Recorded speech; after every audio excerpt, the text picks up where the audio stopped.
What a great victory by KKR. করবো লড়বো জিতবো রে, ওয়েল ডান কেকেআর। আবারও লজ্জাজনক হার CSK. In the history of IPL তারা কখনো এইরকম খারাপ পরিস্থিতির সম্মুখীন হয়নি। 5টি ম্যাচে ব্যাক টু ব্যাক পরাজয়। সিএসকে ব্যাটসম্যানদের মধ্যে সেই ইন্টেন্টটাই কিন্তু আজকে দেখা যায়নি, কারোর মধ্যে কোনো এগ্রেশনই ছিল না। And again spin to win.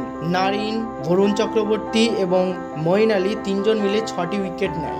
আর সিএসকের হয়ে সর্বোচ্চ রান করে শিবম দুবে, 29 বলে মাত্র 31 রান সংগ্রহ করে এবং তারা 20 ওভার শেষে 9 উইকেট হারিয়ে 103 রান সংগ্রহ করে। সেকেন্ড ইনিংসে কেকেআর 10 ওভার 1 বলে 8 উইকেটে জয়লাভ করে। এই ম্যাচের player of the match Sunil Narine. Ball হাতে ধোনি, জাদেজা এবং ত্রিপাঠীর মতো 3টি গুরুত্বপূর্ণ উইকেট নেয় এবং ব্যাট হাতে 18 বলে 44 রান সংগ্রহ করে। আর এই জয়লাভের পর কেকেআর পয়েন্টস টেবিলে 3 নম্বরে এসে পৌঁছায়। আজকের match double decker super Saturday, LSG versus GT এবং Hyderabad versus Punjab. First match আমার মনে হয় GT is favourite and in the second match I think Punjab Shreyas Iyer he is doing well, let's give a big hand for him. আমার মনে হয় পাঞ্জাবই জিতবে, তো দেখা যাক তোমাদের কি মনে হয়, লিখে জানাও। ধন্যবাদ।